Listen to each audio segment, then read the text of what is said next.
Catecismo Escolar e Popular do Professor Padre Espirago. Olá, salve Maria! Salve Maria!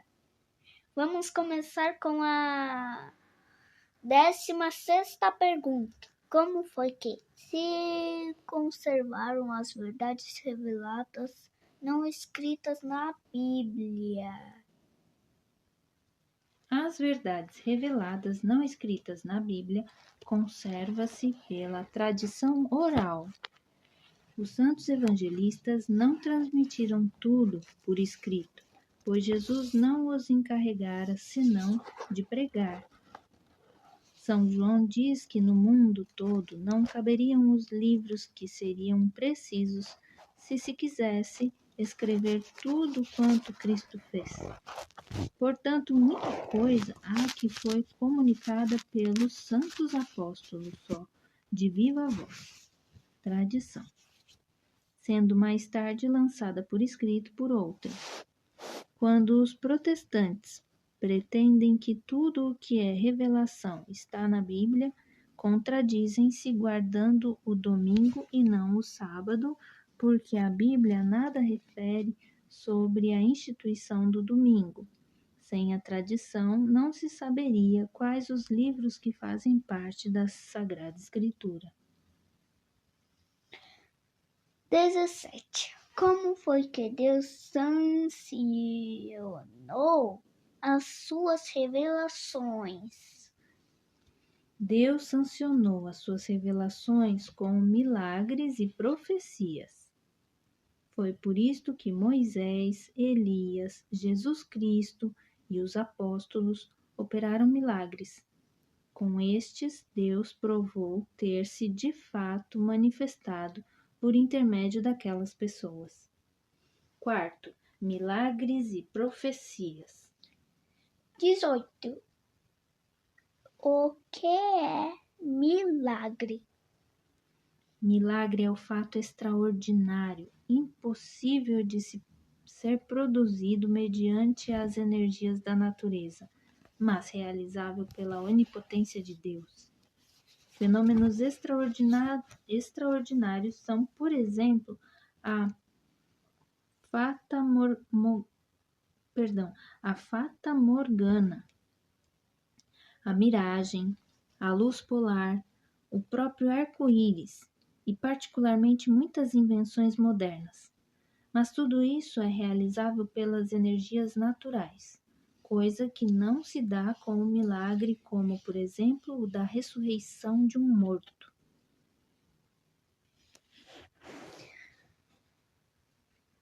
19. Para que permite Deus que se façam milagres? Deus permite que se façam milagres para sua glorificação e para corroborar a verdade. Primeiro, Deus fez numerosos milagres para sua própria glorificação perante os israelitas. Tais milagres foram, por exemplo, a divisão do Mar Vermelho e do Jordão, o milagre no Monte Carmelo com Elias e os sacerdotes de Baal. Com o mesmo intuito sucederam milagres no cativeiro de Babilônia, como por exemplo a libertação dos 3 jovens da fornalha ardente. Segundo, operando milagres para a confirmação da verdade, Deus procede com as autoridades que autenticam com o carimbo oficial os documentos. Por isso, Deus confirma com milagres a divina missão de seus enviados e a santidade de cristãos falecidos. Eis porque Moisés, os profetas, Jesus Cristo e os apóstolos operaram milagres. Neste sentido, dizia Jesus: se não quiserdes crer em mim, e é no que digo, crede nas obras, que nos milagres que faço. Também ao invés, ninguém é beatificado ou canonizado se, em rigoroso exame, não ficar provado ou que em vida operou milagres, ou que depois de morto se tenham dado milagres pela sua invocação. Em que época se deu o maior número de milagres? Certo, essa é a pergunta 20. O maior número de milagres se deu no começo do cristianismo. Deus procede como um jardineiro, rega as plantinhas enquanto novas.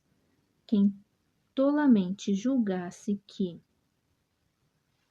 hoje, estando a ciência tão avançada, não há mais milagres por ser tudo naturalmente explicável, poderia ser refutado, primeiro, pelos corpos incorruptos dos santos, por exemplo, o de São Francisco Xavier, o apóstolo das Índias, e de Santa Teresa, os quais todos se diferenciam das múmias pela flexibilidade.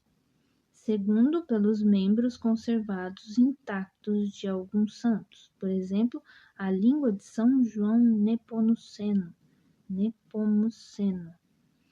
Existem em Praga há cerca de mais de 500 anos. A língua de Santo Antônio de Lisboa, o braço direito de Santo Estevão, rei da Hungria. Terceiro, pelos numerosos milagres que ocorreram nos centros de peregrinação, por exemplo, em Lourdes, sul da França. E é isso. Tem alguma pergunta, Lucas? 21. Que é profecia? Tá bom, então vamos fazer mais uma hoje, uma extra, né? A gente faz 5 por vez. Vamos fazer 6 hoje. Profecia é a predição precisa de coisas futuras que só Deus e nenhuma criatura é capaz de saber. Os enviados de Deus profetizaram muitas vezes. Cristo descreveu minuciosamente a iminente destruição de Jerusalém. Predisse até coisas dependentes da livre vontade humana, por exemplo, a negação de São Pedro. O profeta Isaías descreveu séculos antes a paixão de Cristo, tão pormenorizadamente como se tivesse estado ao pé da cruz. Chama-se por isso o evangelista do Antigo Testamento. Ao invés dessas profecias precisas, eram vagas e indeterminadas aquelas que proferiam os oráculos pagãos. Nem se podem ter por profecias as predições com que médicos anunciam uma morte iminente de um doente, estadista, uma guerra próxima, astrônomos, eclipses do Sol e da Lua, e peritos da natureza, as mudanças do tempo. Tais acontecimentos podem antever-se com quase certeza de causas palpáveis. Você vê, filho, é isso que a gente falou outro dia, né, entre nós, sobre cartomantes, gente que lê a mão, né, e essas pessoas que ficam tentando adivinhar as coisas, adivinhar o futuro, adivinhar os sonhos. Isso tem uma grande diferença com os profetas de Deus. Você vê, os profetas, eles disseram os acontecimentos com pormenores, ou seja, minuciosamente, com detalhes, como se eles estivessem no momento em que estava acontecendo, e aquilo ainda ia acontecer. Já os pagãos tentam adivinhar as coisas e isso não agrada a Deus. Lembra que a mamãe falou? Isso só atrai maldição pra gente. A gente não pode tentar adivinhar o futuro. Nem adivinhar o que a gente não sabe. É isso então. Acho que tá bom por hoje, né? Eu acho que vai ficar aqui alguma dúvida, talvez, sobre uma das perguntas que falou aqui do sábado e do domingo. Mas quem tiver essa dúvida, pode colocar nos comentários, que depois a gente explica mais detalhadamente, né, filho? Então, salve Maria.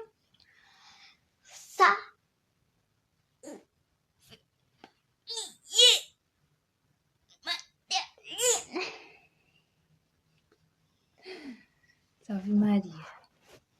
Tchau.